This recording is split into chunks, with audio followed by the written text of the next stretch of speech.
మిత్రులందరికీ నమస్కారం ఫ్రెండ్స్। ఈ వీడియోలో టెట్కి సంబంధించి డిఎస్సికి సంబంధించి ఈరోజు పబ్లిష్ అయిన ముఖ్యమైన వార్తలు ఏమిటి, వీటితో పాటుగా తాజా పరిస్థితులు ఏమిటి, వీటి గురించి కంప్లీట్గా ఈ వీడియోలో మనం డిస్కస్ చేద్దాం। వీడియోని పూర్తిగా చూడండి। టీచర్ ఎలిజిబిలిటీ టెస్ట్ టెట్కి సంబంధించి వెబ్సైట్లో క్యాండిడేట్ ఐడి రికవరీకి సంబంధించి ఇంకా ఎటువంటి ఆప్షన్ అనేది ఇవ్వలేదు। 2022 కానివ్వండి 2018 కానివ్వండి టెట్ హాల్ టికెట్స్ డౌన్లోడ్ చేసుకునేందుకు ప్రభుత్వ అధికారులే టెట్ వెబ్సైట్లో అప్డేట్ ఇవ్వాలి। ఇప్పటి వరకు దానికి సంబంధించి కూడా అప్డేట్ అనేది ఇవ్వలేదు। చాలామందికి అమౌంట్ అనేది కట్ అయ్యి ఎర్రర్ వస్తుంది, క్యాండిడేట్ ఐడి అనేది క్రియేట్ కావడం లేదు, అమౌంట్ అనేది కట్ అవుతుంది। హెల్ప్ లైన్ నెంబర్లు ఎందుకు ఉన్నాయనేది తెలియని పరిస్థితి। మనకి మొదటి న్యూస్ వచ్చేసరికి ఆంధ్రజ్యోతి న్యూస్ పేపర్లో మెయిన్ ఎడిషన్లో పబ్లిష్ కావడం జరిగింది। నేడే డిఎస్సి నోటిఫికేషన్ 22 వరకు దరఖాస్తులు అంటూ మనకి ఆంధ్రజ్యోతి న్యూస్ పేపర్లో మెయిన్ ఎడిషన్లో పబ్లిష్ కావడం జరిగింది। మిగిలిన ఏ న్యూస్ పేపర్లో కూడా దీనికి సంబంధించి మెయిన్గా కథనం అయితే లేదు। ఉపాధ్యాయ పోస్టుల భర్తీకి ప్రభుత్వం సోమవారం నోటిఫికేషన్ జారీ చేయనుంది। షెడ్యూల్ ప్రకారం సోమవారం నుంచి ఈ నెల 22 వరకు దరఖాస్తులు స్వీకరించనున్నారు। మార్చి 15 నుంచి 30 వరకు డిఎస్సికి సంబంధించి పరీక్షలు అయితే జరుగుతాయని వీళ్ళు ఒక షెడ్యూల్ అయితే ఇచ్చారు కదా। ఏప్రిల్ 7న తుది ఫలితాలు విడుదల చేస్తారంటూ కూడా మనకి ఇక్కడ ఇన్ఫర్మేషన్ అయితే వస్తుంది। ఈ విషయాలన్నింటినీ పక్కన పెట్టినట్లయితే మెయిన్గా మీ ప్రిపరేషన్పై దృష్టి కేంద్రీకరించవలసిన అవసరం ఉంది। మీ ప్రిపరేషన్ని రెట్టింపు ఉత్సాహంతో ముందుకు కొనసాగించండి। మెయిన్గా టెట్కి సంబంధించి చాలామందికి చాలా రకాల డౌట్స్ అయితే ఉన్నాయి। ఫీజు పేమెంట్ అనేది కట్ అవుతుంది, క్యాండిడేట్ ఐడి అనేది క్రియేట్ కావడం లేదు, అసలు మెసేజ్ రావడం లేదు, అమౌంట్ కట్ అయిపోతుంది, పరిస్థితి ఏందని చెప్పేసి చాలామంది అడుగుతున్నారు। మీకు అమౌంట్ అనేది కట్ అయ్యి క్యాండిడేట్ ఐడి రాకపోతే మాత్రం ఖచ్చితంగా ఒక 48 అవర్స్లో మీ అమౌంట్ బ్యాక్ వచ్చే అవకాశం ఉంది। హెల్ప్ లైన్ నెంబర్లు పనిచేయడం లేదు, ఏం చేయాలని చెప్పేసి కూడా చాలామంది అడుగుతున్నారు। 2022, 2018కి సంబంధించి టెట్ హాల్ టికెట్స్ డౌన్లోడ్ చేసుకునేందుకు ఈ 2024 వెబ్సైట్లో ప్రభుత్వ అధికారులే అప్డేట్ చేయాలి। ప్రభుత్వ అధికారులు డిపార్ట్మెంటల్ లాగిన్ నుంచి 2022 టెట్ హాల్ టికెట్స్ కానివ్వండి, క్యాండిడేట్ ఐడి రికవరీకి సంబంధించి కానివ్వండి వాళ్ళు అప్డేట్ అనేది చేయవలసి ఉంటుంది। వాళ్ళు ఎటువంటి రెస్పాండ్ కావని పరిస్థితి। ఇక్కడ ఒక పాయింట్ మాత్రం మెయిన్గా హైలైట్ చేస్తూ ఉన్నారు, ఫీజు పేమెంట్ అనేది రిఫండ్ రాదని। ఎవరికి రిఫండ్ రాదంటే ఒకసారి మీరు ఫీజు పేమెంట్ చేసిన తర్వాత మీకు క్యాండిడేట్ ఐడి క్రియేట్ అయిపోయిందంటే మీ ఫీజు పేమెంట్ అనేది రిటర్న్ రాదు। ఒకవేళ మీకు క్యాండిడేట్ ఐడి క్రియేట్ కాకుండా పేమెంట్ అనేది క్యాన్సిల్ అయిపోతే 48 అవర్స్లో మీ అమౌంట్ ఏ అకౌంట్ నుంచి కట్ అయిందో అదే అకౌంట్కి యాడ్ అవుతుంది। ఈ విషయాన్ని ముఖ్యంగా గుర్తుపెట్టుకోండి। ఇక డిఎస్సికి సంబంధించి ఏజ్ లిమిట్ ఎంత సార్ అని చెప్పేసి కూడా చాలామంది కామెంట్ చేస్తున్నారు। ఓసీ క్యాండిడేట్లకు సంబంధించి 44 సంవత్సరాలు, ఎస్సీ ఎస్టీ బీసీ రిజర్వేషన్ క్యాండిడేట్లకు సంబంధించి 5 సంవత్సరాల అదనపు వయసు సడలింపు అనేది వర్తించడం జరుగుతుంది। నేను డిఎడ్ కోర్స్ చేశాను, బిఎడ్ కోర్స్ చేశాను, ఇప్పుడు ఏ విధంగా అప్లై చేయాలి సార్ అని చెప్పేసి కూడా చాలామంది అడుగుతున్నారు। మీరు డిఎడ్ బిఎడ్ 2 కోర్సులు చేసినట్లయితే మీరు ఒకేసారి ఫీజు పేమెంట్ చేసుకుని డిఎడ్ దగ్గర డిఎడ్కి సంబంధించి ఎడ్యుకేషన్ క్వాలిఫికేషన్, బిఎడ్ దగ్గర బిఎడ్కి సంబంధించిన ఎడ్యుకేషన్ క్వాలిఫికేషన్ ఇచ్చుకుని 1500 రూపాయల ఫీజు పేమెంట్ ఒకేసారి చేసి ఒకేసారి ఆన్లైన్ అప్లికేషన్ అనేది ఫిల్ చేసుకునే అవకాశం ఉంటుంది। ఇక డిఎస్సికి సంబంధించి వెబ్సైట్ తాజా పరిస్థితి ఏ విధంగా ఉందంటే ఏపీ డిఎస్సి ఫిబ్రవరి 2024 అని చెప్పేసి డేట్ అయితే అప్డేట్ చేశారు। ఇక్కడ డేట్లకు సంబంధించి కూడా అప్డేట్ అయితే చేశారు। సిలబస్ పీడిఎఫ్లకు సంబంధించి ఇంకా మనకి అప్డేట్ అయితే రావాల్సి ఉంది। మనకి ఇది డిఎస్సికి సంబంధించిన అఫీషియల్ వెబ్సైట్। ఈ అఫీషియల్ వెబ్సైట్కి సంబంధించి ఇప్పటి వరకు ఉన్న డేటా ప్రకారం మనం చూసినట్లయితే ఇప్పటి వరకు అఫీషియల్గా ఇంకా పీడిఎఫ్లు అనేవి పెట్టలేదు 2024కు సంబంధించి। ఇప్పటికైతే 12/2/2024 డేట్ అనేది ఎండింగ్ డేట్ అనేది 21/2/2024। ఇది ఒక 2 రోజుల క్రితమే అప్డేట్ చేసి ఉన్నారు। అప్పటి నుంచి మనకి వెబ్సైట్ అనేది ఇదే విధంగా ఉంది। ఈ వెబ్సైట్లో ఫుల్ నోటిఫికేషన్ డీటెయిల్స్ అనేవి అప్డేట్ చేయగానే మన ఛానల్లో నోటిఫికేషన్కి సంబంధించి సెపరేట్ వీడియో, ఆన్లైన్ అప్లికేషన్ ప్రాసెస్కి సంబంధించి సెపరేట్ వీడియో నేను మన ఛానల్లో అప్లోడ్ చేస్తాను కాబట్టి వెయిట్ చేయండి।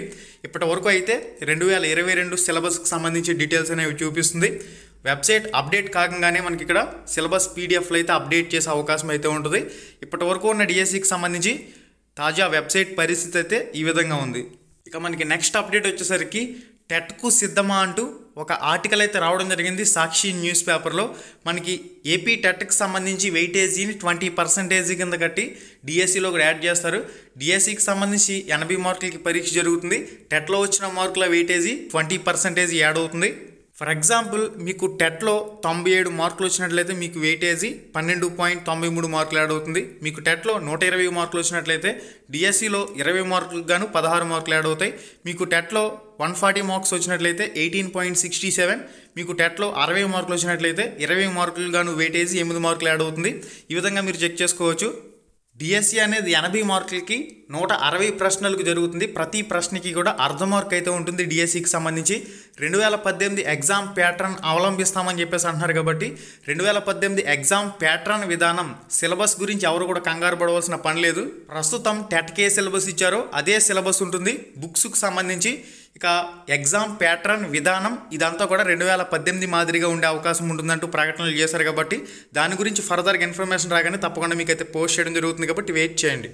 టెట్ ప్రిపరేషన్ విధానానికి సంబంధించి ఒక ఆర్టికల్ వచ్చింది కదా, ఈ ఆర్టికల్ అనేది మన రామ్ రమేష్ ప్రొడక్షన్స్ టెలిగ్రామ్ గ్రూప్లో పోస్ట్ చేస్తాను. అక్కడి నుంచి కంప్లీట్ ఈ ఆర్టికల్ అనేది మీరు చెక్ చేసుకుని డౌన్లోడ్ చేసుకుని కంప్లీట్గా ఇన్ఫర్మేషన్ అయితే చదువుకోవచ్చు. ఇది టెట్ ప్రిపరేషన్కి సంబంధించిన పబ్లిష్ అయిన స్పెషల్ ఆర్టికల్కి సంబంధించిన information.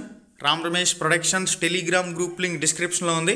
Ram Ramesh productions Telegram గ్రూప్లో జాయిన్ అయ్యి అక్కడి నుంచి మీరు చెక్ చేసుకోవచ్చు. ఈ ఆర్టికల్ అనేది చలో అసెంబ్లీపై పోలీసుల ఉక్కుపాదం, దీనికి సంబంధించి ఈనాడు న్యూస్ పేపర్లో మెయిన్గా మనం చూసినట్లయితే ఈరోజు మెయిన్ ఎడిషన్లో ఈ కథనం అయితే పబ్లిష్ కావడం జరిగింది. విద్యార్థి నాయకులను ఈడ్చి పడేశారు. 23,000కు పైగా టీచర్ పోస్టుల మెగా డిఎస్సి టీచర్ పోస్టుల భర్తీ హామీని నిలబెట్టుకోవాలని, 6,100 పోస్టులకు సంబంధించి దగా డిఎస్సి నోటిఫికేషన్ వద్దని, 25,000 ఉపాధ్యాయ పోస్టుల భర్తీ చేయాలి, సీఎం క్యాంపు కార్యాలయం ముట్టడికి డివైఎఫ్ఐ యత్నం, పలువురి అరెస్టులు అంటూ కూడా దీనికి సంబంధించి ప్రత్యేక కథనంలో మీరు క్లారిటీగా చెక్ చేయొచ్చు. రాష్ట్రంలో భారీగా ఖాళీగా ఉన్న 25,000 ఉపాధ్యాయ పోస్టులను భర్తీ చేయాలని కోరుతూ డివైఎఫ్ఐ చేపట్టిన ఆందోళన ఉద్రిక్తతకు దారితీసింది. ముఖ్యమంత్రి క్యాంపు కార్యాలయాన్ని ముట్టడించేందుకు ఆదివారం సంఘ నాయకులు ప్రయత్నించారు. విజయవాడలో రాష్ట్ర అతిథి గృహం నుంచి ప్రదర్శించిన బయలుదేరిన డివైఎఫ్ఐ నేతలను పోలీసులు అదుపులోకి తీసుకుని దీనికి సంబంధించి మనకి ఇన్ఫర్మేషన్లో పబ్లిష్ చేశారు. మీరు క్లారిటీగా ఇన్ఫర్మేషన్ చెక్ చేసుకోవచ్చు. పరీక్షలకు 90 రోజులు గడువు ఇవ్వాలని తెలిపారు. ఈ అవకాశాన్ని పట్టించుకోకుండా కేవలం 30 రోజుల్లో పరీక్షలు నిర్వహించాలనే ప్రభుత్వం ఒత్తిడి నిర్ణయాలను సహించబోమన్నారు. పరీక్షల సమయాన్ని పెంచి మెగా డిఎస్సి రూపంలో టీచర్ పోస్టుల భర్తీ చేయాలని డిమాండ్ చేశారు. ఇక మనకి ఈరోజు డిఎస్సికి సంబంధించి ఫుల్ నోటిఫికేషన్ విడుదలైనట్లయితే ఏ రిజర్వేషన్కి సంబంధించి ఎన్నెన్ని పోస్టులు ఉన్నాయి, ఏ జిల్లాలో ఏ రిజర్వేషన్కి ఎన్ని పోస్టులు ఉన్నాయి, ఎస్జిటి పోస్టులు ఎన్ని ఉన్నాయి, స్కూల్ అసిస్టెంట్ పోస్టులు ఎన్ని ఉన్నాయి, ఇవన్నీ కూడా స్పష్టంగా రిజర్వేషన్ల వారీగా రాష్ట్రాల వారీగా ఎన్ని పోస్టుల సంఖ్య లెక్కపై స్పష్టత వస్తుందనేది ఇన్ఫర్మేషన్ రాగానే తప్పకుండా మీకు అయితే తెలియచేయడం జరుగుతుంది. సిలబస్ అంటే ప్రస్తుతం టెట్కి సంబంధించి ఏదైతే టెక్స్ట్ బుక్లు 3rd to 9th class new, 6th to 9th class old, DEd books BEd books ఇవి ఉన్నాయో వీటి ప్రకారమే ఉంటుంది. గుర్తుపెట్టుకోండి, మీరు కంగారు పడవలసిన పని లేదు. జస్ట్ ఎగ్జామ్ ప్యాటర్న్ విధానం 2018 విధానాన్ని అనుసరిస్తామని చెప్తున్నారు. కాబట్టి దీనిపై ఫుల్ క్లారిటీ రాగానే తప్పకుండా మీకు ఎక్స్ప్లెయిన్ చేస్తాను. మీరు కంగారు పడవలసిన పని లేదు. సిలబస్ అంటే పాత సిలబస్ చదవవలసిన అవసరం లేదు. ఇప్పుడు ప్రస్తుతం 2024 టెట్కి ఏదైతే సిలబస్ చదువుతున్నారో అదే డిఎస్సికి ఉంటుంది. 3rd క్లాస్ నుంచి 9th క్లాస్ వరకు న్యూ సిలబస్, 6th క్లాస్ నుంచి 9th క్లాస్ వరకు ఓల్డ్ సిలబస్, 10thలో మార్పులు లేవు. ఇది మనకి టెట్కి ఇచ్చిన సిలబస్. దీని ప్రకారమే డిఎస్సికి సంబంధించి కూడా సిలబస్ అనేది ఉంటుంది. మరింత అప్డేట్ ఇన్ఫర్మేషన్ అది ఎప్పటికప్పుడు మిస్ కాకుండా ఉండేందుకు తప్పకుండా మన ఛానల్కి అయితే సబ్స్క్రైబ్ అవ్వండి. మళ్ళీ వీడియోలో మళ్ళీ కలుసుకుందాం. శుభం, ధన్యవాదాలు.